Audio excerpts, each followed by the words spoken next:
Hello students, in this video we will be discussing the revised and the most latest syllabus of class 10 mathematics.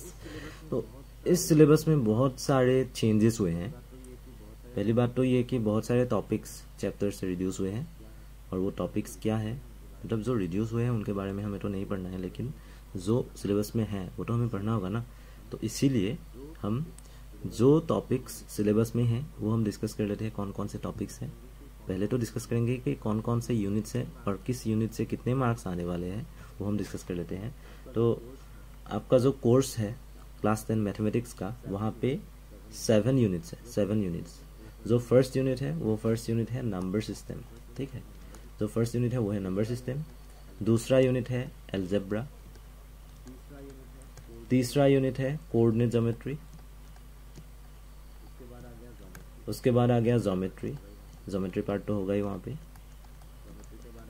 Geometry के बाद आ गया trigonometry, जो कि एक पूरा नया चैप्टर है आपके लिए, पूरा नया कॉन्सेप्ट है, वो भी पढ़ना होगा और इंटरेस्टिंग है ट्रिगोनोमेट्री. उसके बाद आ गया मेंसुरेशन.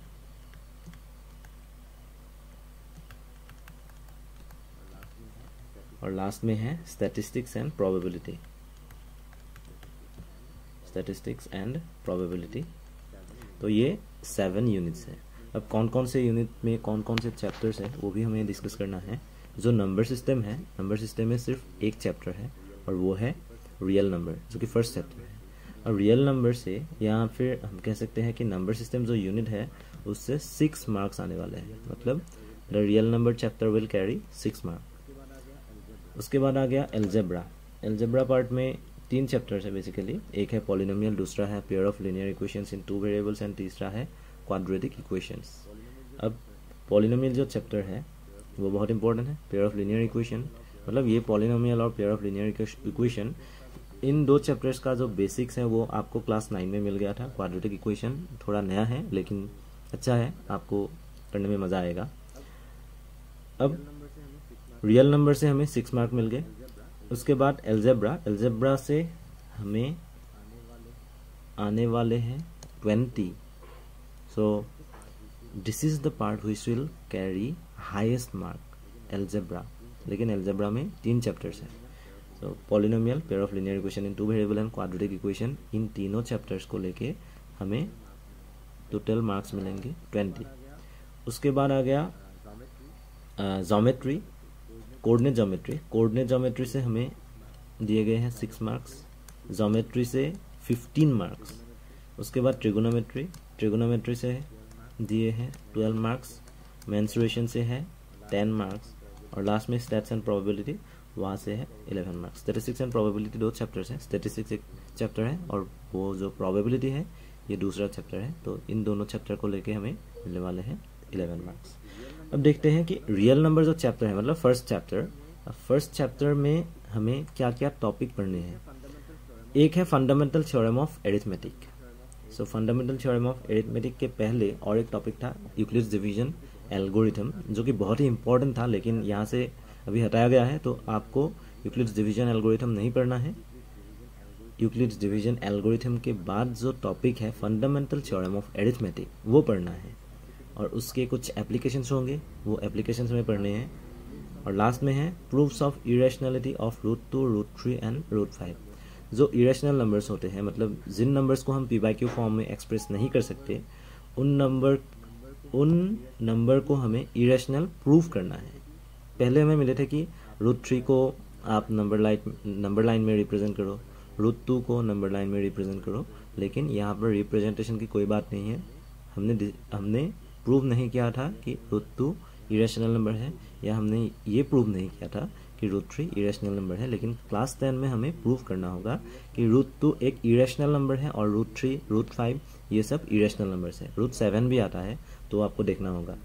उसके बाद एल्जेब्रा पार्ट से फर्स्ट चैप्टर है वो है पॉलिनोमियल, जो कि सिलेबस का दूसरा चैप्टर है. पॉलिनोमियल से एक टॉपिक है जीरो ऑफ ए पॉलिनोमियल. ये आपको in terms of linear polynomials मिल गया था. लीनियर पॉलिनोमियल का जो स्टैंडर्ड फॉर्म होता है वो स्टैंडर्ड फॉर्म होता है. स्टैंडर्ड फॉर्म क्या होता है आपको ये तो पता है, ax + b. This is the standard form of linear polynomial. और क्वाड्रेटिक पॉलिनोमियल का जो स्टैंडर्ड फॉर्म है वो है ax² प्लस bx+c। आपको क्लास 9 में मिल गया था कि लीनियर पॉलिनोमियल का जो जीरो है वो क्या होता है या फिर हम कैसे निकाल सकते हैं। अब क्लास 10 में हमें जो क्वाड्रेटिक पॉलिनोमियल है उसके जीरोस कैसे निकालते हैं वो भी पढ़ना होगा, ठीक है। तो zero of quadratic polynomials and zero of linear polynomials, both of this topics are important. उसके बाद आएगा जो क्वाड्रेटिक पॉलिनोमियल है वहाँ पे कोफिशिएंट्स होते हैं, जैसे कि x² का कोफिशिएंट है a, x का कोफिशिएंट है b और जो कांस्टेंट टर्म है c। अब a b c ये 3, और उसके बाद आएगा ये जो क्वाड्रेटिक पॉलिनोमियल है उसके दो जीरोज होते हैं अल्फा एंड बीटा। अब A B C and alpha beta इन सब के बीच में जो रिलेशंस है वो पढ़ना होगा, और वो टॉपिक है relationship between zeros and coefficients of quadratic polynomial. Basically 2 topics, first है zero of a polynomial and second one is relationship between zeros and coefficients of quadratic polynomials. उसके बाद आएगा pair of linear equations in 2 variables, उसके बाद आएगा quadratic equations. लेकिन इन दोनों की बात आज हम नहीं करेंगे, आज हम बस डिस्कस करेंगे रियल नंबर और पॉलिनोमियल के बारे में। इसके नेक्स्ट जो वीडियो होगा, नेक्स्ट वीडियो में हम डिस्कस करेंगे कि बाकी जो चैप्टर्स हैं वहाँ से कौन कौन से टॉपिक आने वाले हैं, आपको कौन कौन से टॉपिक पढ़ने वाले हैं। और एक बहुत ही खुशखबरी है, खुशखबरी की बात है वो है कि जो रियल नंबर है, जो पॉलिनोमियल है, इन 2 चैप्टर्स का one shot note handwritten note आपको मिलने वाले हैं। मतलब कौन कौन से टॉपिक है वो टॉपिक का पूरा डिस्कशन होगा वहाँ पे उन नोट्स पे, और including the solutions of all the problems of NCERT, वो आपको PDF फॉर्मेट में मिल जाएगा। तो आप कनेक्टेड रहिए, इस वीडियो को शेयर कीजिए,